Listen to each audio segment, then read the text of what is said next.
there could be more. And there could be ad hoc committees. I mean, the distinction between ad hoc and standing committee has a period, like, the standing committee stands for a certain time. Whereas ad hoc dissolves as long as its purpose is over. So that is the distinction that's out there. Meeting of directors should be defined in bylaws, place of meetings, annual meetings, regular meetings, and special meetings, emergency meetings. How you conduct, how you want to structure your meetings should be specifically mentioned. Quorum, participation in meetings. Be specific. Whether a board of member can dial in for conference call. So you should have all those things. And the organization. Any questions so far? Okay. Officers, as I mentioned, president, vice president, treasurer, these are the officers. Executive director would be another officer. So we should mention probably what is the number of officers you want, and again the qualification. What is the best? How do you pick an officer? What are the qualifications? Go ahead.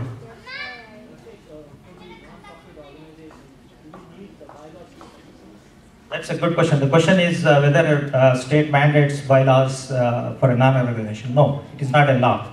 It is a tool, it's a governing tool for an organization. It is a must in the sense that it's a standard practice, it is needed and it helps. And it is recommended. How come we have to send a copy of our bylaws to the State Department? That is not required actually. You're talking about annual information letter, annual report. So you don't need to send bylaws. You can just mention your present board of directors and annual reports and whatever you do. But you don't have to. Again, if you can send, but the question here was whether it is required or not. The answer is no. Another important thing is the advisory board. I think, personal view, again, lot of samples I saw has an advisory board. Advisory board is critical. There could be non-elected or elected. And you mentioned the term of office, how you elect advisory board, and the resignations clause for the advisory boards.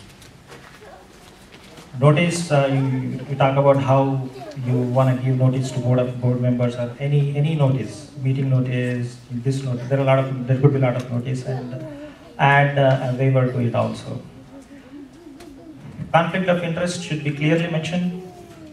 Conflict of interest is not necessarily a bad thing, but not dealing with is a bad thing.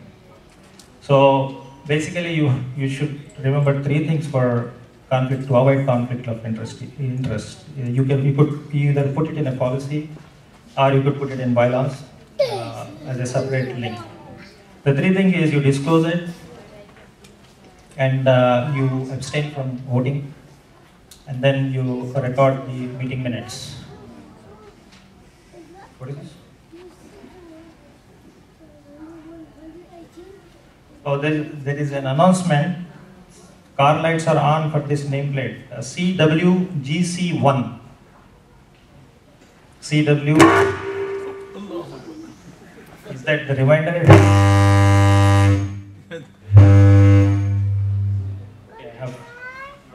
Okay, I have 15 more minutes. That's the reminder. Yeah, I need that, man. I'm not used to this. Okay, so annual report we talked about, and okay, I was talking about the conflict of interest. It's very, very important topic. Any questions on conflict of interest? Yeah, give me a second.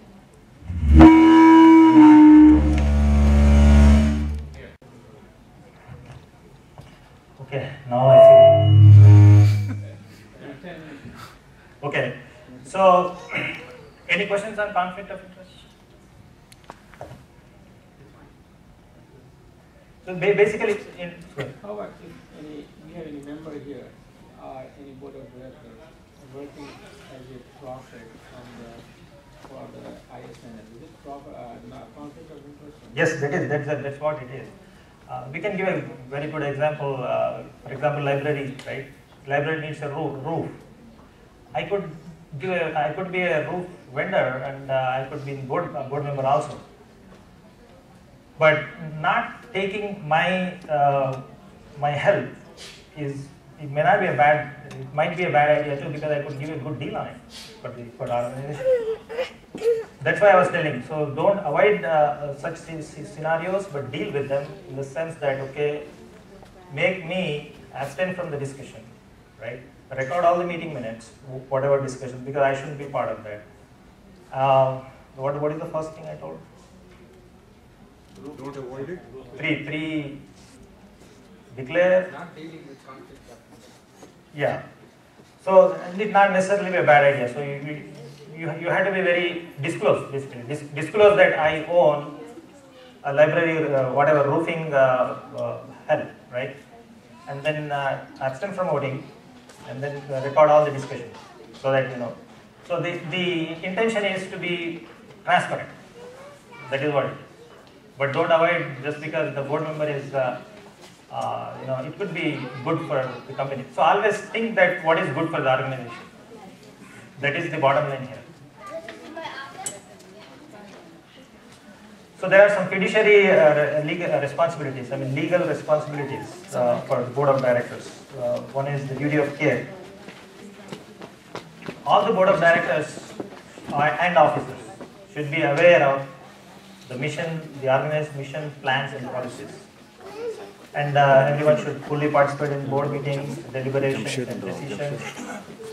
That's why one of the bylaws should have a clause where if the board of director or officer is not attending the board meeting, we should better address the situation, either put it in a removal clause or somewhere. So it is a duty of care that the board of directors should attend all the meetings. There could be exceptions. Ensure that organization has sufficient resources, including people and funding and other aspects. So the care, if you don't know, not necessarily that all officers are experts, all board of directors are experts, right? So if you don't know certain things, just talk to people, get feedback and work on it. So that is the duty of care it's talking about.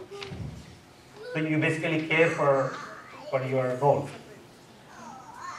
Duty of loyalty is conflict of interest is one of the big things there. You have to disclose, promoting and record all the disclosures. Share ideas, opinions and advice and be loyal basically. Represent non-profit in a favorable light. So another thing that I didn't mention here probably is few people are in different boards, like I am in this board, I am in that organization board, I am like 3-4. So who am I loyal to? Right? That is the thing that we have to think if you are being